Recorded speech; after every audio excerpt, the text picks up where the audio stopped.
Welcome to Civil Services Achievers Point. Today we are discussing the Assam Tribune of August 8. At Civil Services Achievers Points, we have various courses. You can join the courses and secure a rank in the upcoming examinations.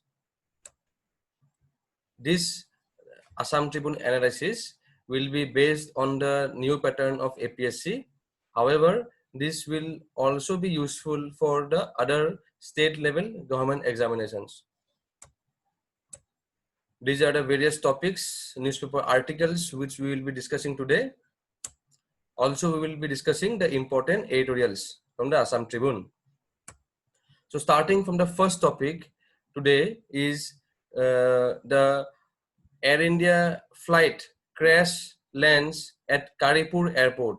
So this topic will come under our General Studies 3 Economic Development Infrastructure topic. The background is an Air India Express flight from Dubai skidded off the runway and broke up into two pieces while landing at the Karipur airport in Kerala. So students may note down the places of origin and place where the incident happened. The flight was from Dubai to Karipur airport in Kerala. The Air India Express sources told 184 passengers and crew were there in the flight. The flight named IX1344 landed at the airport at around 7:40 p.m. in the evening. The aircraft apparently overshot the runway at Malappuram. Rescue operations are progressing. It had been raining heavily at the time of accident. मतलब जब accident हुआ था तब heavy rains भी चल रहे थे. The Chief Minister of Kerala, Pinarayi Vijayan, said police and fire force personnel have been directed to take all measures for rescue and relief operations. So as and when ये accident क्यों हुआ और further in future precaution कैसे लिया सकता है, तो development आने पे हम लोग ये topic फिर से discuss करेंगे. Now the next topic is a very important topic which is in discussion in recent times. It is the NEP, National Education Policy. So the Prime Minister of India, Narendra Modi, has said the NEP is a foundation of New India. So this topic is very important, and an essay on the education policy is sure shot expected in APSC as well as in UPSC. Students are advised to make note of it and practice writing essay on the education policy of India. Now this topic will come under General Studies 2 paper, Governance and Social Justice. Prime Minister Narendra Modi on Friday said that the new education policy, National Education Policy, NEP, is not just a circular, and its implementation will be like a Mahayagya, which will need strong determination and collective efforts from all stakeholders.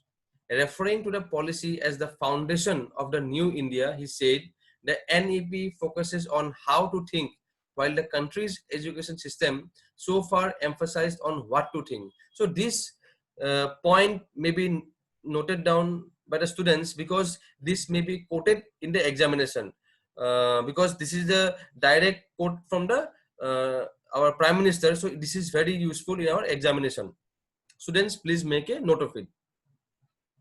And sometimes directly from the speech of President, Vice President, or the Prime Minister, questions in both APSC and UPSC, in both GS and SA, and also in certain optionals with relevant subjects of this topic, directly from the quote of the personalities of Indian polity may be asked in the examination. So this topic, whenever our Prime Minister, President, or Vice President makes any statement, students are advised to make a note of it. Now further, it says the new education policy is not just a circular. The job doesn't end with the notification of the policy. It has to be successfully implemented, for which a strong determination is needed for everyone, from everyone. Okay, this is like a Mahayagya for building the present and future of the country. So this is straight from our Prime Minister. So these points may be noted down. He made the remarks while delivering the inaugural address at the conclave on the transformation reforms in higher education under National Education Policy. The conclave is being organized by the Ministry of Human Resource Development and the University Grants Commission. The NEP has given rise to a healthy debate, and the more we discuss and debate, the more it will benefit the education department. It is palpable that questions will arise. It is possible that questions will arise on how this huge plan will be implemented. We all will together implement it. So various stakeholders have to come together in the implementation of the new national education policy. Each one of you is directly involved in the implementation of the NEP. In terms of political will, I am totally committed and with you, the Prime Minister said. A new round of dialogue and coordination with universities, colleges, school education boards, different states, different stakeholders is about to start from here. I am confident that in this conclave, better suggestions, effective solutions will come out regarding the effective implementation. So the Prime Minister has asked the different stakeholders of different states and different boards, universities and colleges on better suggestions and effective solutions on how to ensure effective implementation of the new policy.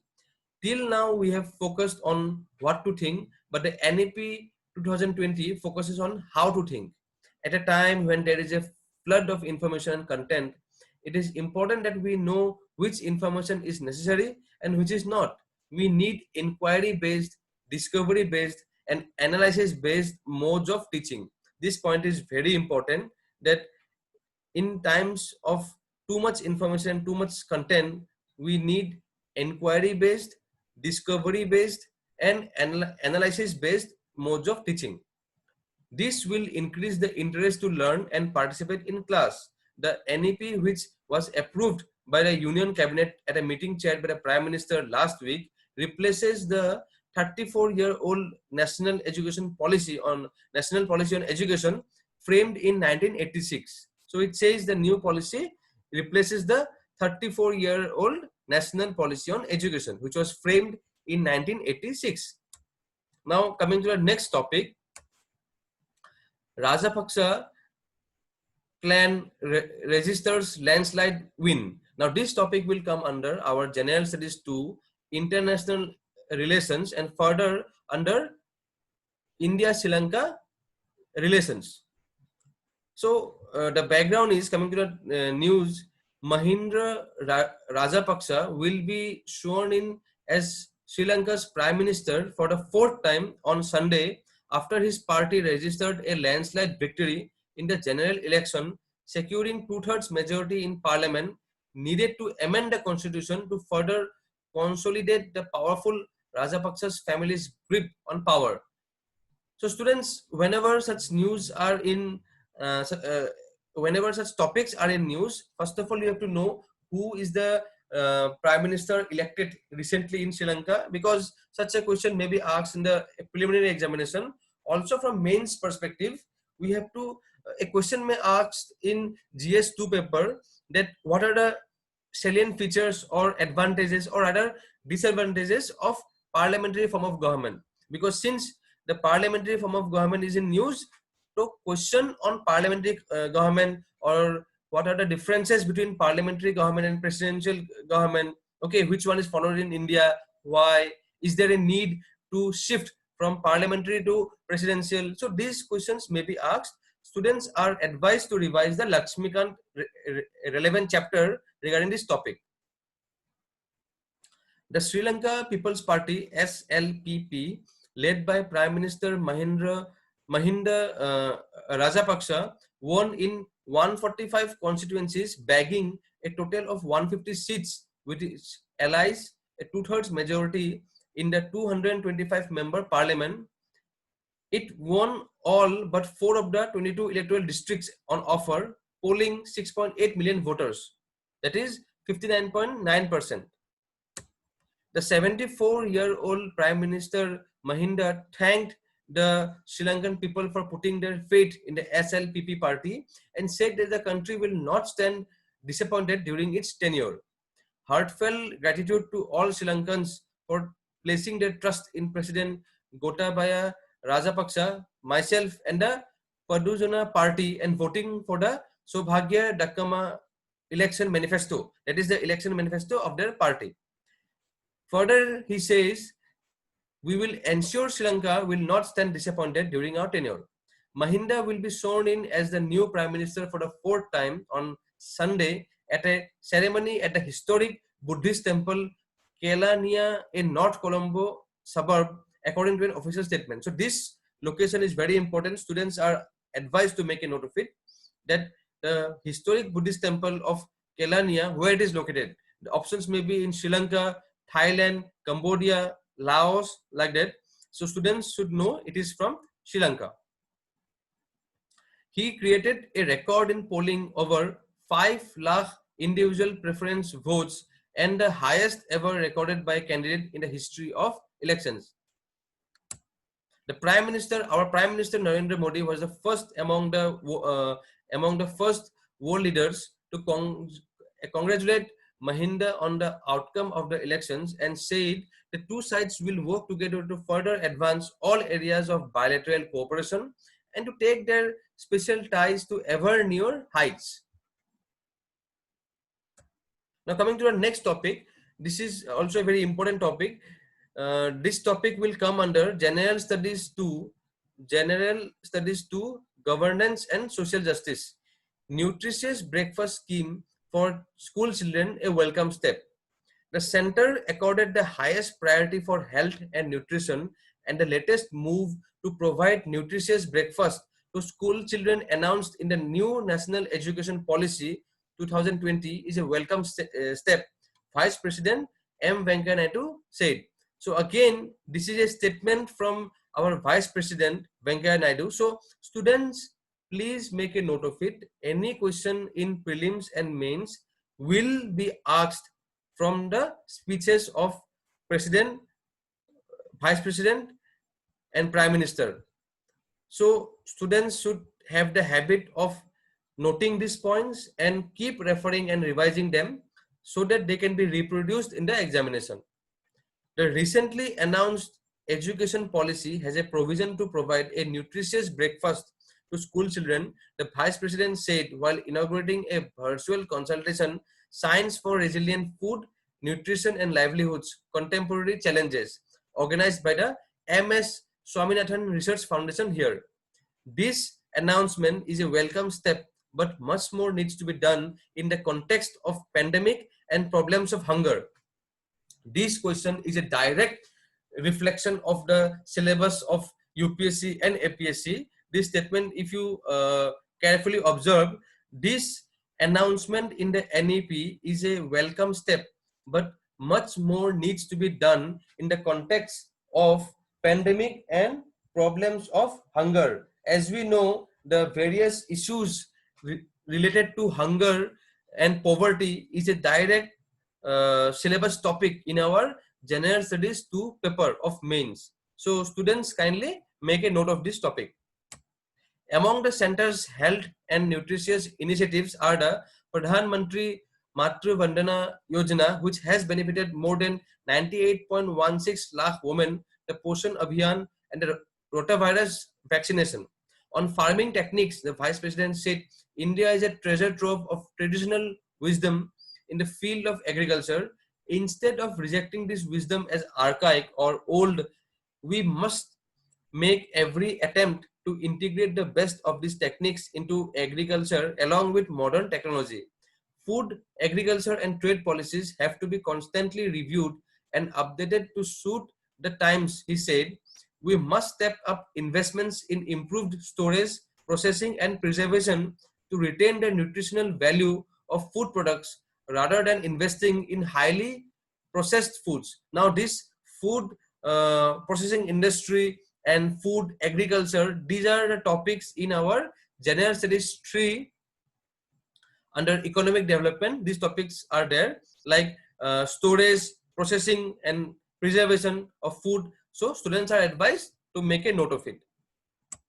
There is an imminent need to make agriculture more efficient, resilient, profitable, and productive in order to ensure food and nutrition security to millions. Also, pre-harvest and post-harvest losses have to be minimized. So these points, students, please make a note of it. The Vice President further says, there is an imminent need to make agriculture more efficient, resilient, profitable, and productive. Why? Why do we need to make our agriculture more efficient, resilient, profitable, and productive? So as to ensure food and nutrition security to millions.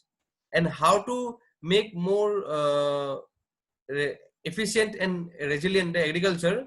We can minimize the pre-harvest and post-harvest costs or losses, pointing out that the need to invest in resilient communities equipped to face these challenges has never been more urgent than today.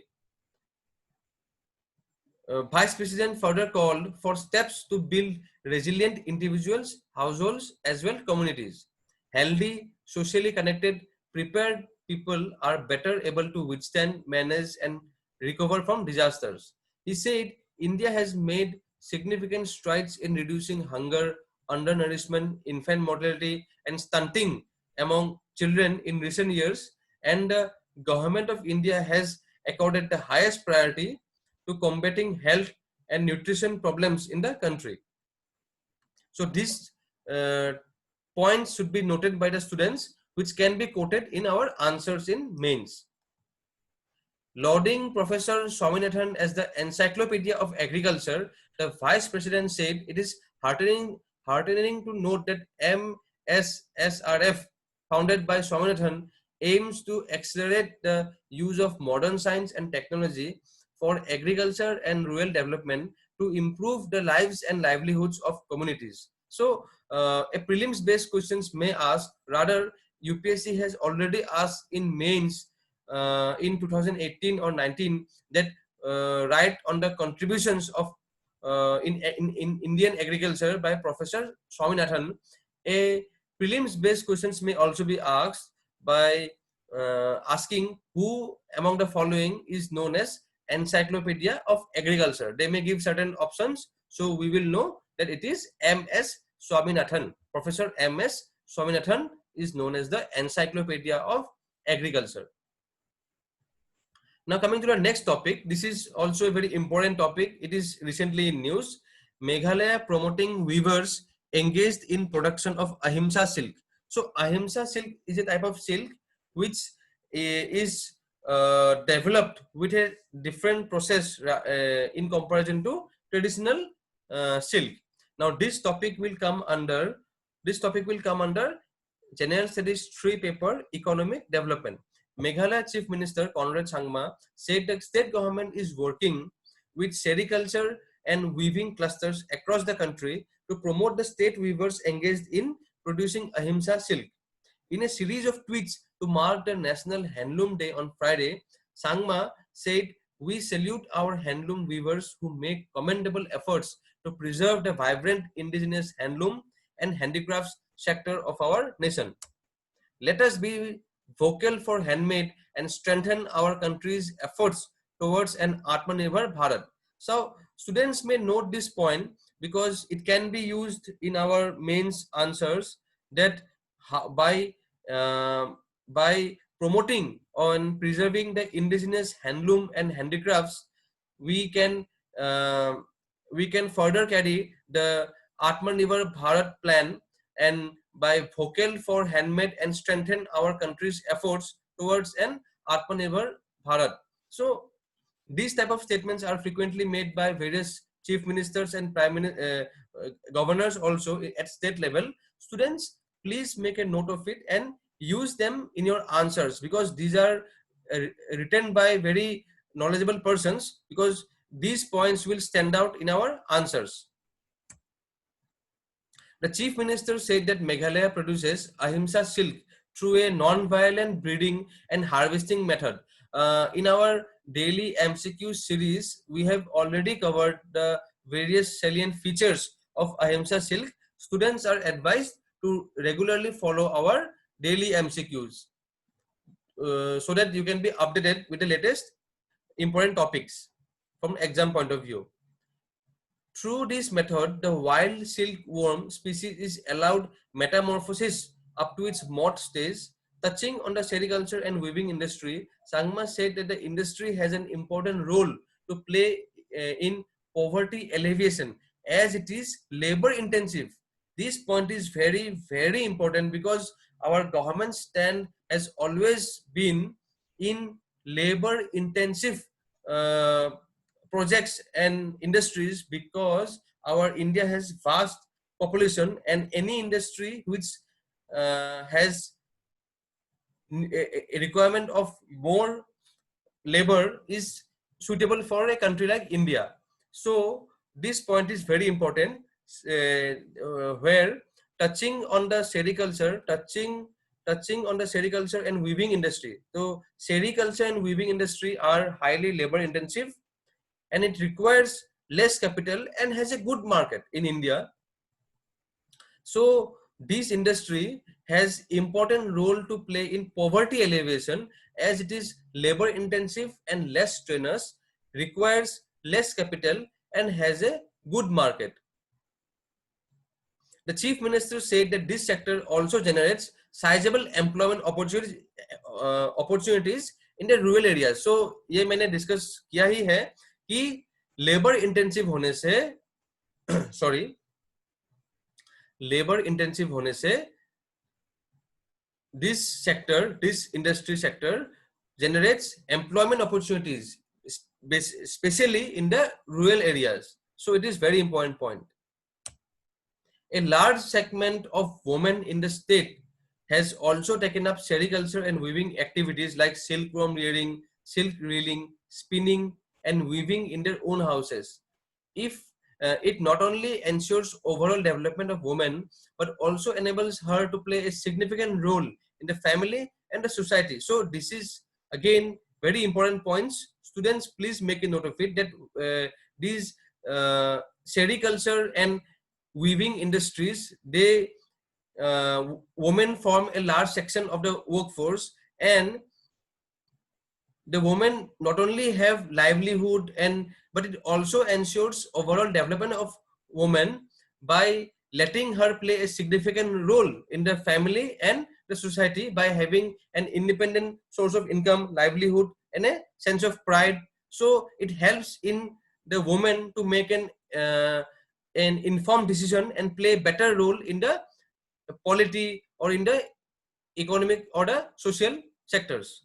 Drawing attention to the launch of My Handloom portal by Union Minister Srimati Irani, the Chief Minister said the portal is a one-stop platform for information on everything related to handloom. The portal allows weavers and other stakeholders to track applications in real time, thereby enhancing transparency and efficiency. See, this is a very important point. Whenever any question asks, both in mains or interview, that how to increase efficiency, say in sectors like handloom sector or weaving sector, there we can always take the help of technology. By the help of technology, science and technology, we can improve the efficiency, transparency of the sector. So this is another important point, because many times we get stuck for points how to increase efficiency, how to increase transparency or accountability in the various sectors of the industry. So there we have to remember that our application of science and technology is highly advantageous in that. The Meghalaya government has also launched a social media campaign to champion the cause of people engaged in sericulture and weaving. Meghalaya is implementing 3 central schemes and engaged in the integrated scheme for development of eri silk industry in Ribhoi district. Ribhoi district is a district which is in the border of with the Assam border. So here the portal launched by the Union, the Government of India, the My Handloom portal. So this is also a very important point. Please, students, make a note of it. In the handloom sector, 72 handloom clusters have been set up in every district, covering 5,307 weavers. Moreover, the integrated textile tourism complex at Nongpo aims at both augmenting and leveraging textile-based tourism by setting up the necessary infrastructure. So what it says basically that the integrated textile tourism complex at Nongpo in Meghalaya aims at both augmenting and leveraging textile-based tourism, okay, by setting up the necessary infrastructure. So not only it generates employment, but it's also linked with textile-based tourism. So revenue generation will be higher. Now coming to the important editorial discussion, the first topic is the industrial township. Now this topic is very important, and this topic will come under the Assam GS paper, that is the general studies paper on Assam, and the topic will be economic development. As we have already studied recently, in a welcome move, the state government has allowed for the Japanese industrial township to be set up in Assam. So in a welcome move for the state's fledgling industrial scenario, the 13th Japanese industrial township of the country is to be set up in Assam. This in turn can boost domestic manufacturing and strengthen economic ties between the two regions. So here we have to know that 13th Japanese industrial township is to be set up in Assam. Students, please mention in the comment section in which states the other 12 Japanese industrial townships are located. Kindly mention them in the comment section. So going further to the article, this in turn can boost domestic manufacturing and strengthen economic ties between the two regions. As this will be an integrated industrial park with matching world-class infrastructure facilities exclusively for Japanese companies, a much needed enabling environment for the state's industrial sector will be the logical outcome from the investment. This will also generate employment opportunities for the local. So this will be a highly beneficial because it will provide an environment for the state's industrial sector. Also, it will generate employment opportunities. Indeed, the sluggish industrial scenario in the state remains an area of serious concern, impeding the development process. Private investment in industry has come only in trickles, in small amount, and about the abysmally run government enterprises, the less said the better. So the private investment in industry is not a very encouraging scenario in Assam, and this initiative will certainly help. The absence of a solid industrial infrastructure, including basic prerequisites like power and motorable roads, is having an adverse impact on industrialization. This explains why a host of incentives announced by the government in successive industrial policies to woo investors have not been so successful to yield the desired results. While government effort is necessary for industrialization, private participation and private public ventures also need to be encouraged to the extent possible. Changing the mindset of the bureaucratic machinery would be critical to having a single window clearance. Now, this is also a very important point, single window clearance for increasing the ease of doing business. This is a reform taken by the government. Coordination among different government departments is another requirement for preventing departmental wrangling. That is, the same tasks is handled by different departments, and if there is no coordination between the departments, the work becomes very lengthy and it discourages further investments.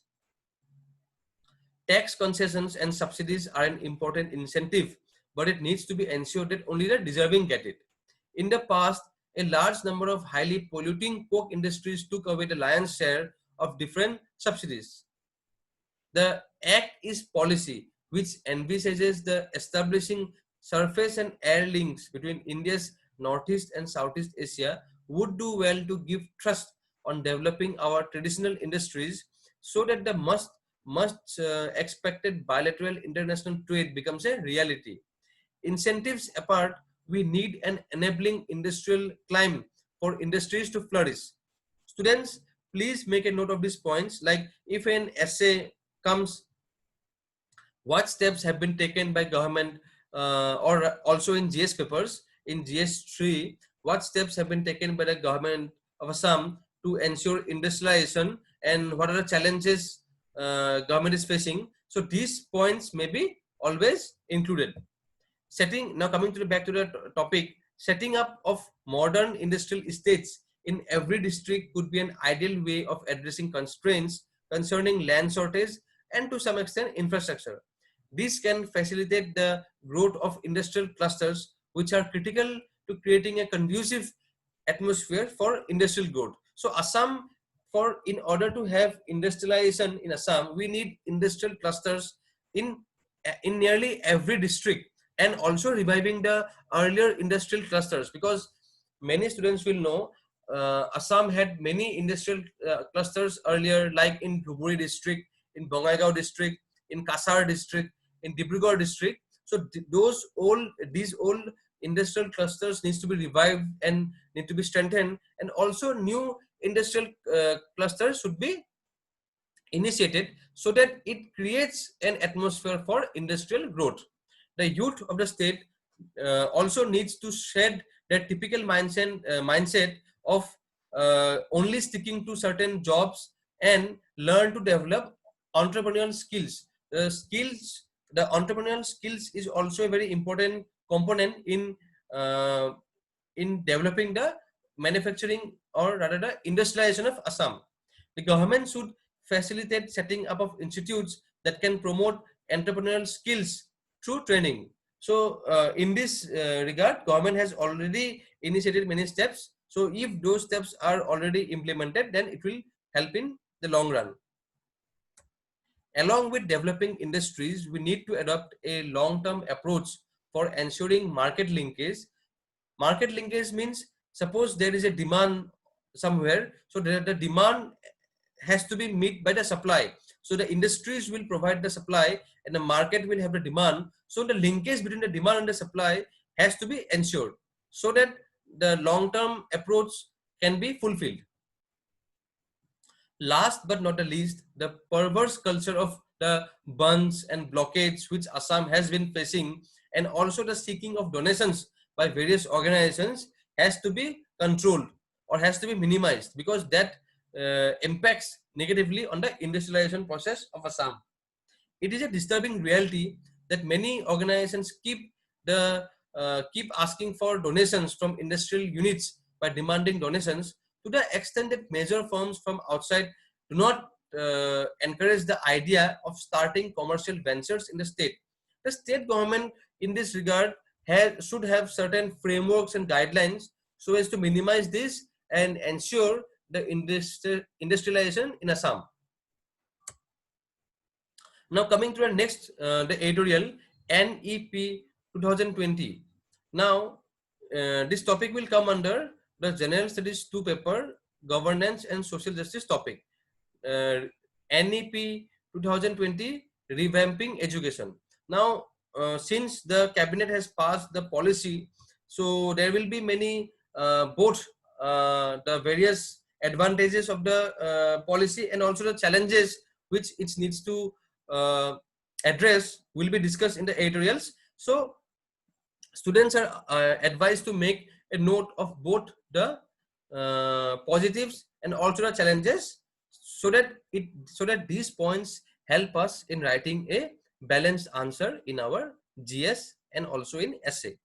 So coming to the newspaper article, the government has approved the new National Education Policy, NEP, which indicates a revolutionary change in the Indian education system after a long gap of 34 years. The last time it was updated was 1986. So this also may a prelims question. So students, please make a note of it. The approval of NEP by the Union Cabinet has created a mixed reaction among the stakeholders. While many academicians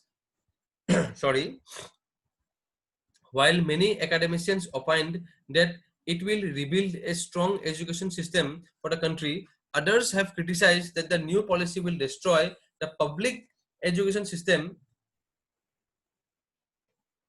in the country, encouraging the privatization and commercialization of the education system. So it has the new education policy has drawn both praises also and also some criticisms. So let us look ahead. What are the criticisms of the new education policy? The important landmark of educational reformations in the country was the adoption of the national policy on education in 1986 and its revised form in 1992. Significant changes were taking place in the education sector in India since 1986, and now it will be replaced by the NEP 2020. A new education policy was a part of the BJP's manifesto prior to the 2014 general election. The draft national education policy faced stiff opposition from various quarters over its three-language formula, four-year B.Ed program, regulatory bodies, among others. However, after going through the final policy report, no major changes have been observed. Even some of the academicians and teachers organizations have expressed that their suggestions were not at all considered while preparing the final report. So ये एक point है कि कुछ academicians और teachers organizations संगठन teachers की जो bodies होते हैं वो they have expressed that उन लोग के suggestions को उतना importance नहीं दिया गया. So the draft policy came under criticism for proposing a three-language formula and imposing Hindi, particularly in the southern India. With regards to the language policy, the center has already clarified that Hindi would not be mandatory and that the state governments can pick the three languages it wants to include in the syllabus. Unlike the draft, the final policy gives the freedom to the state, region and the child to choose the three languages to be learned. However, at least two of the three languages should be a native Indian language.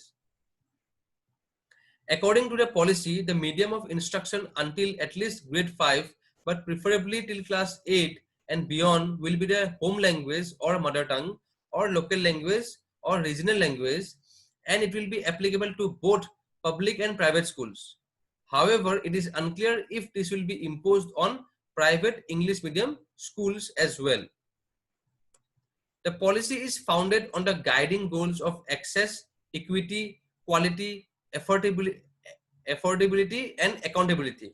The policy includes some long-awaited shifts in the education sector, like the inclusion of both early childhood education and secondary education in the Right to Education Act, increase in the public finance on education, strengthening the school nutrition program, change in the governing system, etc.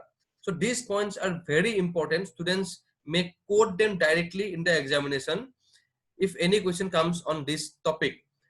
As it says here, the policy is founded on the guiding goals of this. These terms are very important: access, equity, quality, affordability, and accountability.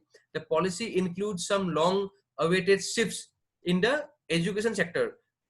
There were certain long-awaited policy reforms or reforms in the education sector, and this policy ensures that, like the inclusion of both early childhood education and secondary education in the Right to Education Act, increase in the public finance on education, strengthening the school nutrition program, change in the governing system, etc. The policy brings in major changes in the governance and academic structure of school and higher education. The present 10+2 structure in school education will be modified with a new pedagogical and curricular restructuring of 5+3+3+4, covering ages 3 to 18 years of age. The present structure does not cover the children in the age group of 3 to 6, as class 1 begins at age 6. In the new 5+3+3+4 structure, a strong base of early childhood care and education from age 3 is also included. So these points are very important. Students, please make a note of it and revise it again and again. Early childhood care and education play a early childhood care and education play a vital role in building a foundation for lifelong learning and well-being for every child.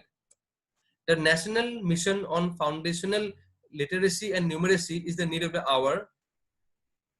Similarly, the proposal for a national curricular and pedagogical framework for early childhood care and education for children up to the age of 8 to be developed by NCERT is appreciable. So these new bodies and agencies are to be and various frameworks are to be developed developed by the NCERT in upcoming days, and we will cover them as and when they come in news. Students should make a note of it, and if any news regarding these bodies and these frameworks come in news, they may note it down and keep them handy so that they may be revised, so that they can be reproduced in the examination. The new structure of school education is a welcome step, and skilling of each child during schooling will increase the stature of skill-based education and increase employability of the youth. As we have already discussed this in our answer writing workshop yesterday, that this question will come, that why the new education policy was required. See, the new education policy not only revamps the education, not only brings education sector reforms, but it is also linked with our economy, with our employment. As it is said in this topic, the new structure of school education is a welcome step, and skilling of each child during schooling will increase the stature of skill-based education and increase employability. As the skill improves, employability also improves. Now the Right to Education Act will be modified to include from the age group 3 to 18 years. The NEP 2020 also aims to achieve 100% gross enrollment ratio from preschool to secondary levels by 2030. So this is also an important salient feature of the policy. Suppose a question comes on in prelims regarding the NEP 2020 and options are given, and this option may be also given that 100% gross enrollment ratio is an aim in the NEP 2020. The new structure of school education is welcome, but semesterization of secondary education will be doubtful. So it has certain challenges.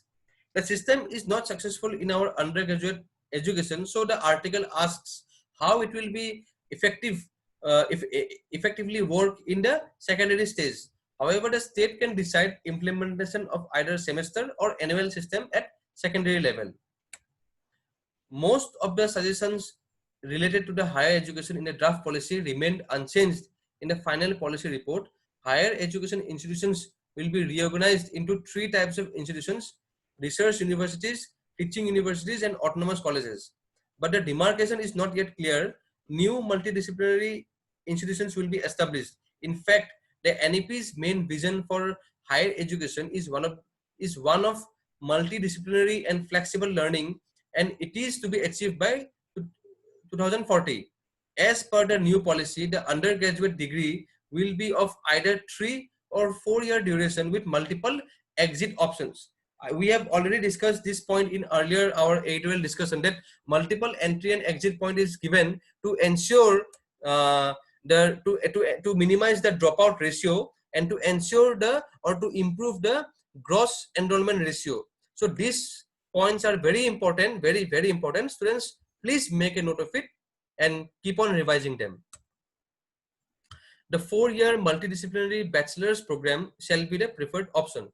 The policy includes the establishment of a national research foundation as recommended in the draft report. It is also decided that the world's top 100 universities will be facilitated to operate in the country through a new law. So this point we have already discussed in our earlier editorial. The policy also has articulated the status of teacher education in the country. There will be 3 types of B.Ed courses, that is 4-year integrated B.Ed, 2-year B.Ed for the existing 3-year bachelor's degree holder, and 1 year B.Ed for those who have completed 4-year multidisciplinary degree courses. Teacher education will gradually be moved by 2030 into multidisciplinary colleges and universities. However, the status and the role of the existing DIH and other teacher education institutes are still not clear. The draft report suggested that the National Testing Agency will be given charge to conduct entrance examinations for admissions to universities across the country. As per the new policy, the entrance examination to be conducted by the NTA, that is the National Testing Agency for admission to universities and colleges, will be optional. It is desirable that the government of Assam should plan for the implementation strategy for the state. There must also be certain changes according to the local requirements. So with this, we have come to the editorial discussion of the new education policy. Students should note the important points of this editorial and also the earlier editorial which we discussed on an earlier date. Now coming to the last topic, we will also in our Assam Tribune analysis, we will also take up Apne Desh Ko Jano series from the Assam Tribune, because from here certain prelims and also mains based questions may be asked. Here it is discussing the Quit India movement.